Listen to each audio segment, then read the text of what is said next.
Mbote bandeko batali balandi ya lolaka ya RTA na kati na émission na bino émission na biso oyo tobimaka mingi kolanda émission na nkombo ya 3 enu ezali émission oyo éducation mpe formation na mayematali makoki ya bato mayemasengeli mpe na bato mpe lolenge kani ya koreklame yango donc tobengi wana na poto droit et devoir ainsi que la manière ya koreklame badroit na biso.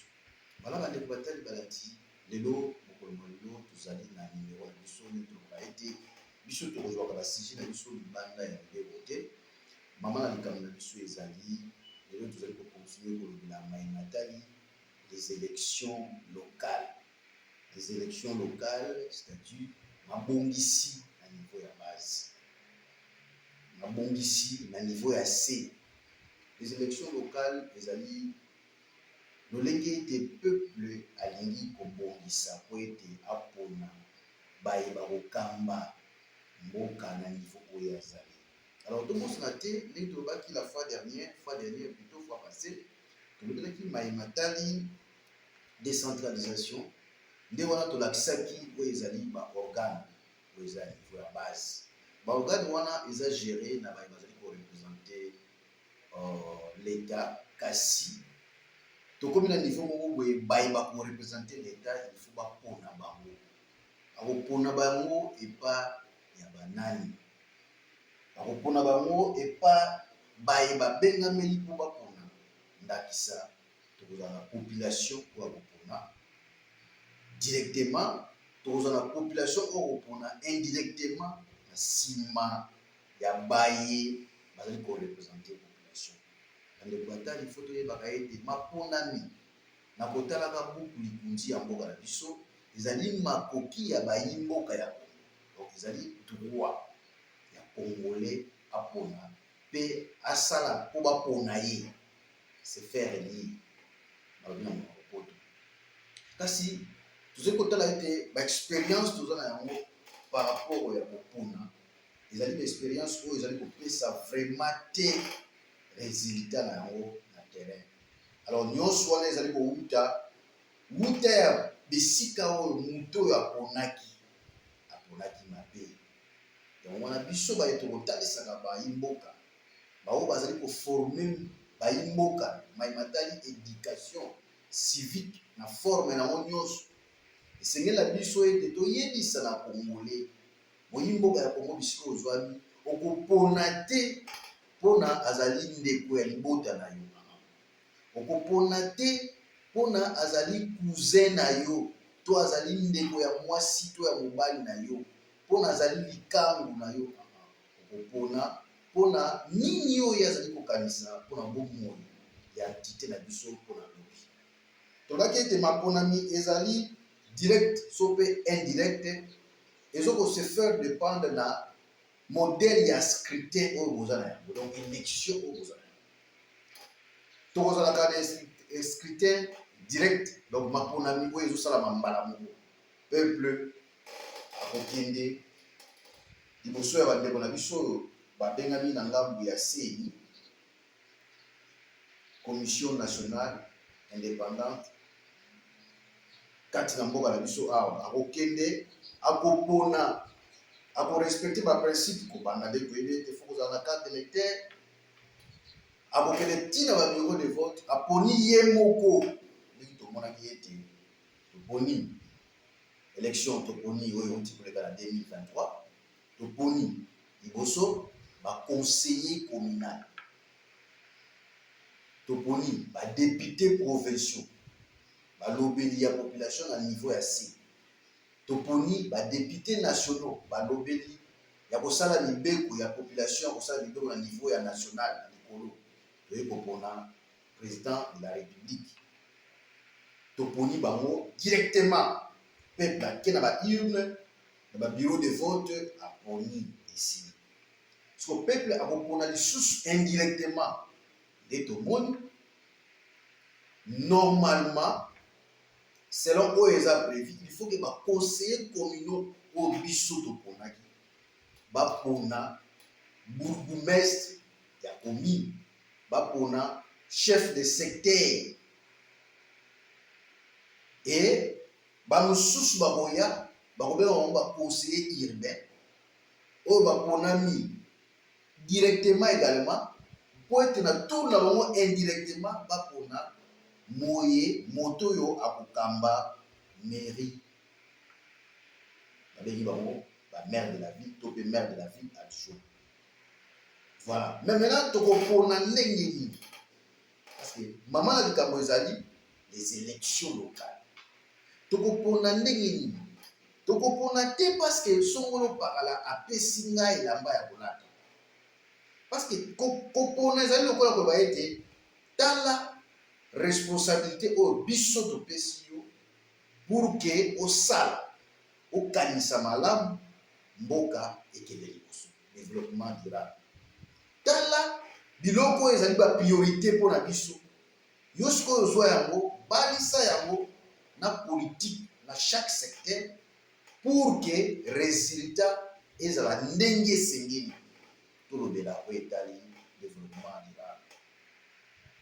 lolenge tozali kosubir bayimboka ya Congo kopona na lolenge ya mabe po ete songolo pakala apesaki nga polo po ete songolo pakala apesaki nga verre à loso apesaki nga Thomson. Certes nous avons de sérieux problèmes parce que toza na mboka oyo tozovivre na pauvreté kolia ezopose problème lelo mikolo mwa lelo soki kolia ezopose problème na moto eza kitoko te kolia normalement eza eloko te bato oyo batokanisela yango bato fo bakanisela baprojet mpona badéveloppement mais ti lelo na mboka na biso république démocratique du Congo précisément province ya Congo central na baentité nyonso tozali tozala na Kasangulu tozala na Mwanda tozala na Matadi tozala na Boma kolia la majorité ya peuple baotrouva ngo lix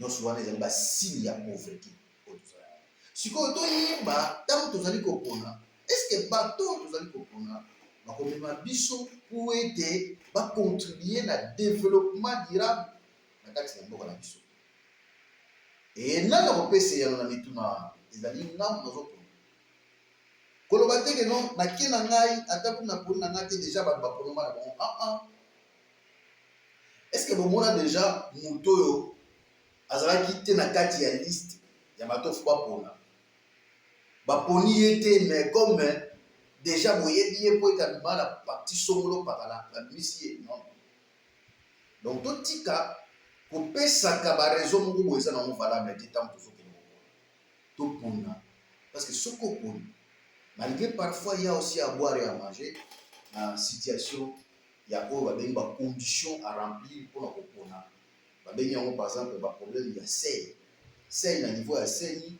eza vraiment casse tête parce que komona moto akokobima meme na bavoi ebele mais ye te motu azwi siège mpona nini bacalcule ezali mpo basalaka bacondition à remplir pour ke oganie siège.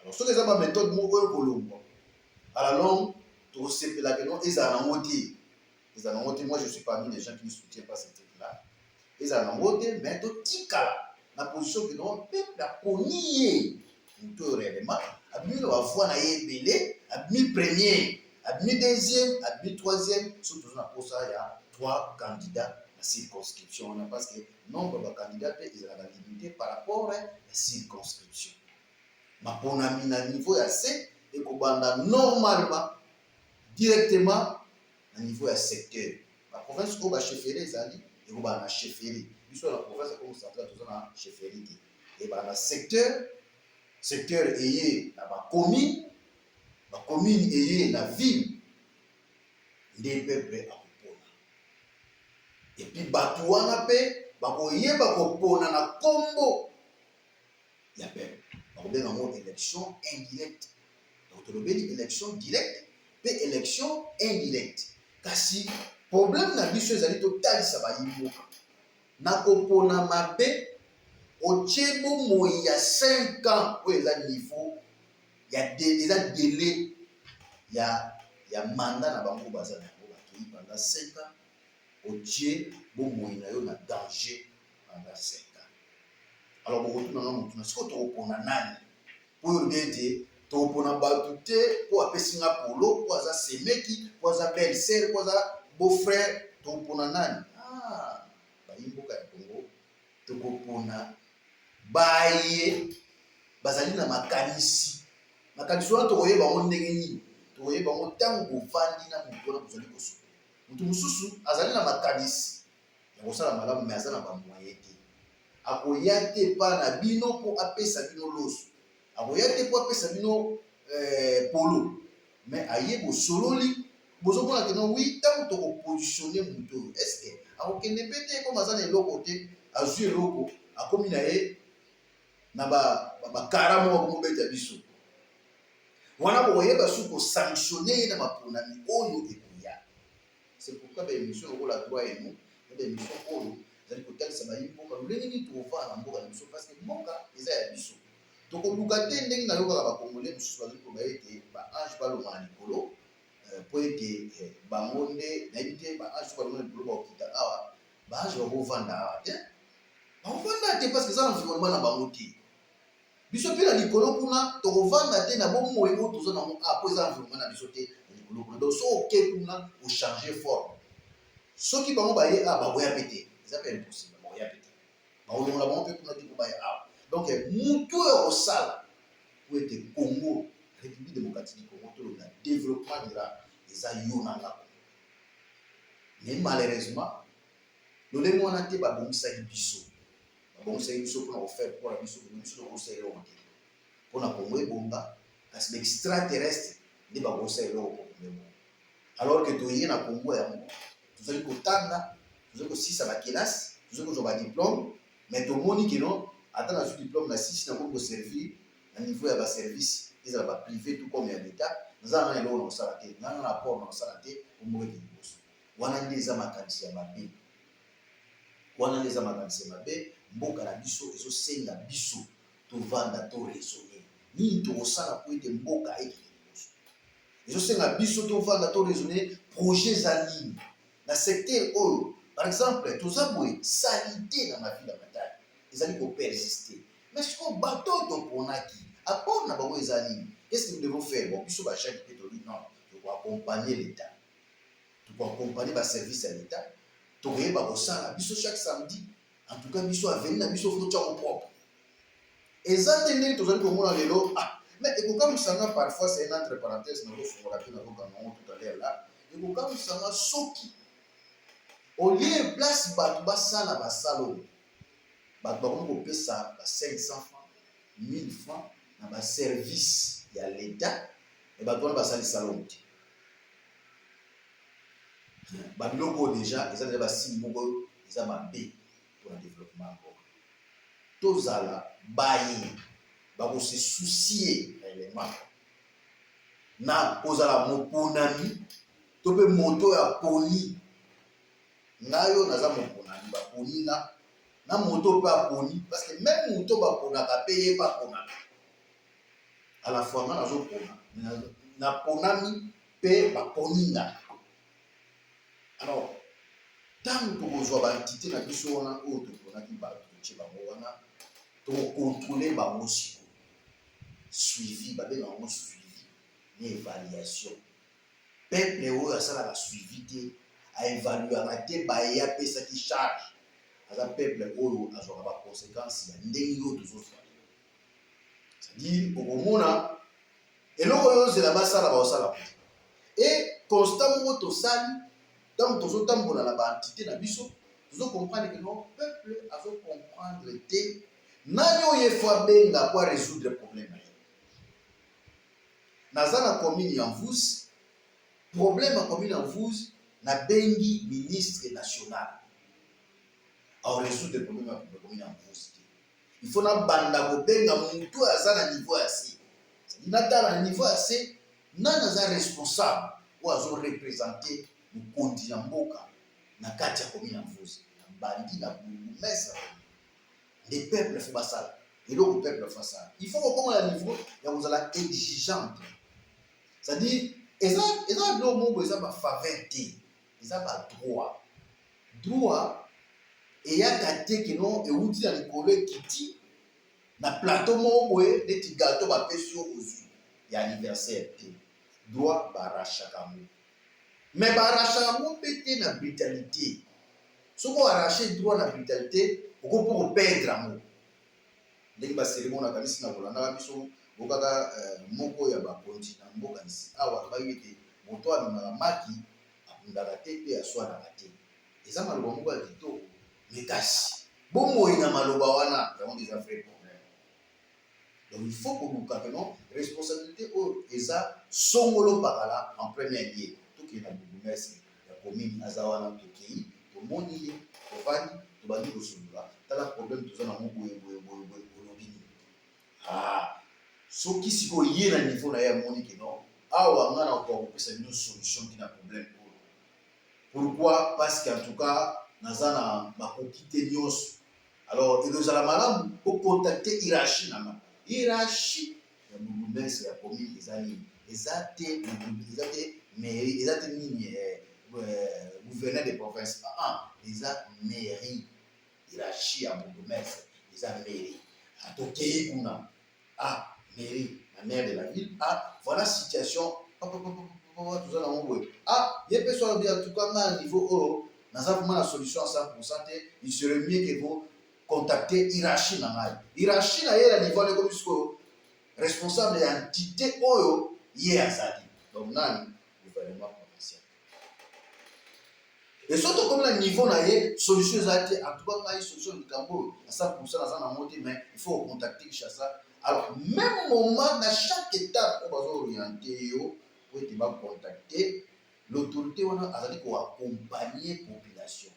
Babenga même responsabilité il y a au sein de la plaidoyer au nom et pour le compte de makambo ils ont ça peuple l'entité oyo. Donc à chaque niveau soit au moins à niveau na ya bourgmestre alors il y a une solution de hiérarchie donc comme à niveau à mairie accompagner bino pays.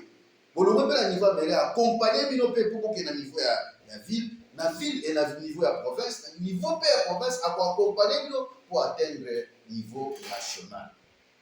Les temps pour na ndenge ya malamu tokozala pe bénéficiaire ya bafui parce que na monoko na biso na lingala tolobaka oyo loni ya mobuka oloni choix ya mabe obuka pe ba résultat ya mabe olonaki kopona polo kopona verre ya madesu ya loso sadani nzungu ya nini ya mapa obanobuka nini onobuka récupérer nzungu ya mapa na ye a récupérer sani ya mapa na ye a récupérer verre ya loso na ye apesa bino bozalaka 1000 a récupérer bapolo ya multiplier bino so 3 polo bozalaki 15 000 personnes. Cet acteur-là, inconscient qu'il est, il va chercher à récupérer. Baimbo ya Congo na kati de mission na bino boye bono bakaete to bakaete to sengeli na biso ko pesa limbongo na biso to tshana na négativité te parce que pendant même que na lo produit boye ba biso ba ba no mboko ya to voter bango bazala na ba calcul na bango déjà basala yango nanu te calcul mutu asala avant ekozala te liboso nanu tokende nanu massivement kopesa lingongo na biso mpona songolo paka otomoni kino a convaincre biso même si apesi biso polo te même si apesi biso chapeau te même si apesi biso faire à loso te secret te mais tokende nanu kopesa ye totala ndenge nini. Alors lisusu na baye baza na mangomba ya baparti politique po ete bokóma na niveau parce que monsieur ezali ya éducation mpe formation po ete bokóma na niveau bapona bino il faut bokóma na niveau ya koconvaincre la communauté la population de la circonscription oyo ozotia candidature oconvaincre bango koma oconvaincre la population eza polo te même si baza bapauvre même si baza na bamoyen te eza loso te eza sikre te eza basa mapa te mais ezali keno oassire ye ke azala na maloba oyo opesi nde tolobaka ye tu as ma parole à ce que je dis c'est-à-dire ngai tant on a la place telle voilà ce que moi je vais faire tu montres à la population mais on ne peut pas oublier aspect autre bien dans l'aspect d'assistance sur le plan social parce que entre nous selon le principe des instruments juridiques de protection de l'homme entre nous les agissements doivent se faire en ayant un esprit de fraternité. Ça, c'est selon l'article 1er de la Déclaration universelle des droits de l'homme du 10 décembre 1948. Article 1er, tant on va agir du soit semblable, il faut agir avec un esprit de fraternité. Aussi, cette assistance font partie, les assistantes font partie des esprits de fraternité face à mon semblable. C'est-à-dire, il ne faut pas dire que non, oui, non, mais toi tu as beaucoup d'argent, parce que nous voyons comment les Congo enrichit les politiciens, contrairement aux administratifs, contrairement aux techniciens. Ce sont des politiciens qui sont enrichis par la caisse publique. C'est par rapport à leur rémunération. On les paye mieux. Et si on te paye mieux, prends ton argent,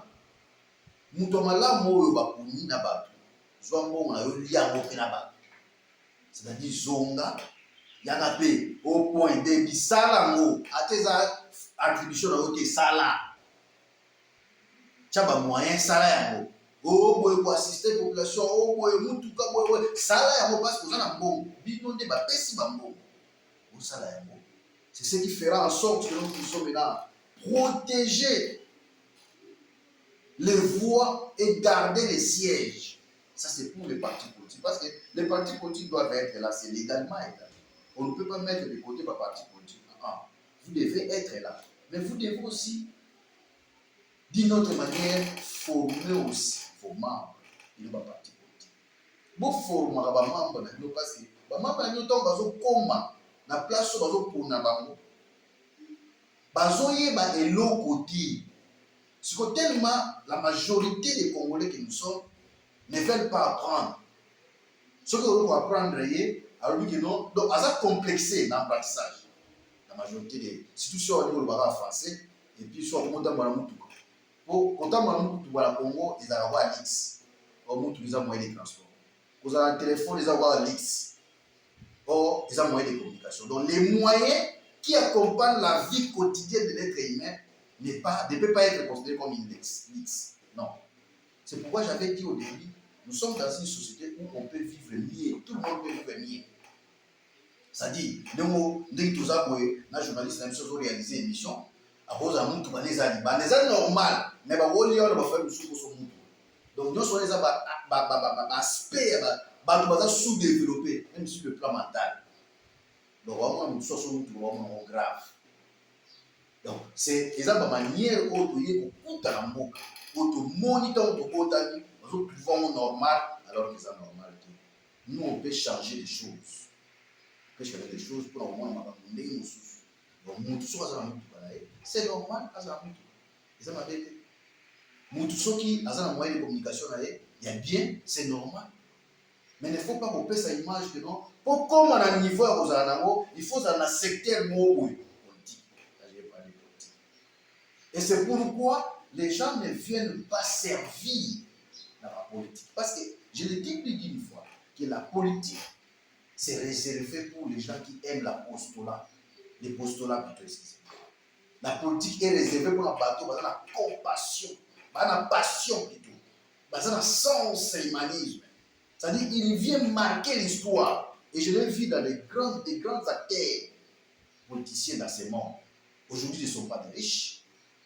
Ils ne sont pas des riches. Mais ceux qui sont venus avec la richesse des gens et restés riches.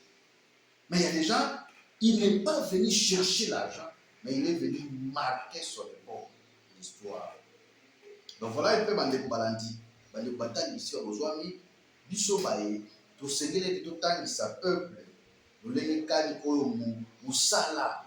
Nous l'avons dit au Maponami. Nous Maponami, ils allaient qui toquent au mini parce que dans Mboka où ils allaient démocratie, il faut Maponami et Sala. Il faut Maponami et tout ça. Ma processus dans mon état. Maponami et Zalaka na liboso ya Maponami. Ezalaka na katikati ya Maponami pe ezalaka na sima ya Maponami.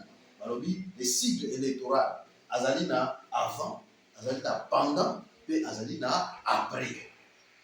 Na liboso ya Maponami ezali ete ba préparatif ba proposer ba candidature, ba remplir ba conditions ou ça l'état sous-souté sur le plan administratif. Pourquoi? Parce que yé azo kende ko ça l'état na ngambu ya politique. Donc Seigneur sona Pendant, c'est-à-dire que pour les bandits, ils ont des bureaux de vote, ils ont voter. Après, c'est-à-dire que les travaux, il y a une compilation et que ça pour te baloba, longité, longité pour que atani bazali balongi. Kasi to pona ndenge seni. Parce que musika te bayaka pour kokosa balimba bana. Donc bana oya yo zaboyi. Est-ce que on accepter kaka otikala kaka kokosama na 10 000 francs na verre à l'osso, sucre, na polo, les amala ndeko molandi. Ndeko moyimboka ya Congo yeba ozo sala. Parce que bato baponaka na Congo ndenge mibeko ezali bato oyo bakokisi déjà 18 ans tina likolo. Bango nde baponaka. Bato nyonso te baponaka. Sur ce, toyeba na koloba te na mutu oyo bomoni ke en tout cas te. Tomonaki yango na période mosusu ezalaki no mutu moko aza na ye quelque part me bazwi ye. Aye na ye babiki tolingi ye. Ça aussi, ils appellent type d'élection. Mais ça, la rare. L'état où ils ont la démocratie. Ça, la rare. Le rare, le bas qu'ils ont la nécessité. Mais, comme ce qu'on va pour le moment, ceux qui nous trouvent au moins, le mouton va porter ma valeur. À ce qu'on incarner ma valeur, il faut que ça y ait responsabilité. Ça y ait responsabilité. Mais ce n'est pas aussi au loup qui ose la responsabilité pour être au lobaka malam. Mais dans nos responsabilités, la personne confiance, voilà, le peuple, pour négliger confiance, voilà, pour se faire voir, yomo, pour vivre, yomo, pour être malade, militer. Beaucoup de gens disent, moi, la biso, et peuple à s'exprimer, besoin d'aller pour être baoba, kamamboka. Mbala moko directement, topé, na sima ya batu indirectement. Et pour le moment, peuple nde akopesa résultat parce que oyo nyonso toza nango résultat oyo biso kopesaka oyo peuple apesaka alors que conséquence nango eza nini ezomela biso développement te ezomela biso développement te ezocrée baproblème wana ezocrée ezobloke biso fonctionnement to mpe développement durable na kati ya baentité na biso baentité ekoki koévolue baentité ekokokende liboso soki seulement keno moko na moko andimi oyo eza moninga na ye pe apesi makanisi na ye ndenge esengeli asali oyo esengeli ye asala nde bokeke liboso donc bandeko batali toyeba ete bisika oyo biso toza na baresponsabilité esengeli na biso moko na moko asime responsabilité na ye tolongola makanisi oyo tolobaka tout moment keno nga na kobomisa mboka oyo yokasi yo ndenge tokobomisa mboka ne faut pas dire ça parce que oza na mosala esengeli osala po ete mboka eboka tolongola conception komona kino nyonso fosala makaka na bakonzi moko na moko ozala mokonzi ozala mokonzi te ozali na ntina ozali important na kati ya société okoloba me ntina na ngai ezali nini nga na chômeur nasalaka eloko moko te ntina na ngai ezali nini ntina na ngai ezali parce que oza moto parce que makanisi na yo soki obimisi yango ata koza chômeur obimisi makanisi na yo ekosala ete mboka ete liboso mais aussi se mettre autour d'une table, échanger entre ceux qui gèrent et ceux qui sont en train d'être gérés. Des échanges. Ça, à niveau de la démocratie, on a participation citoyenne. Les citoyens participent à la gestion de la chose. Les citoyens prennent part à la gestion de la chose. Les citoyens ne contournent pas du chemin. Les citoyens donnent leurs idées, attendent et contribuent pour le développement de l'entité dans l'ensemble du développement de la République démocratique du Congo. La République démocratique du Congo, je l'ai dit plus d'une fois, c'est un patrimoine commun. Ça nous appartient. Nous devons tous y penser que nous sommes obligés, c'est une obligation, de protéger, de respecter les biens, les intérêts publics.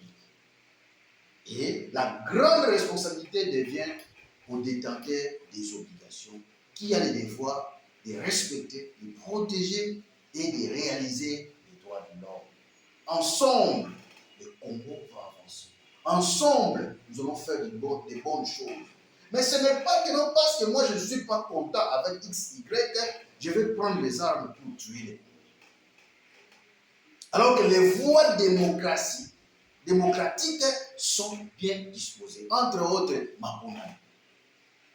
Si vous avez sanctionné XY, Zala na mboka, Zala wana, Kobomate, Baimbo, Bakongo, tia mana course, ya Maponami, pe Maponayo. So, on dit que peut-être une situation irrégulière, na procédure judiciaire, mais on déjà y na osala parce que les principes sont là. Et nous évitons tous les Congolais de pouvoir rester unis, de ne pas soutenir, quel que soit Malam.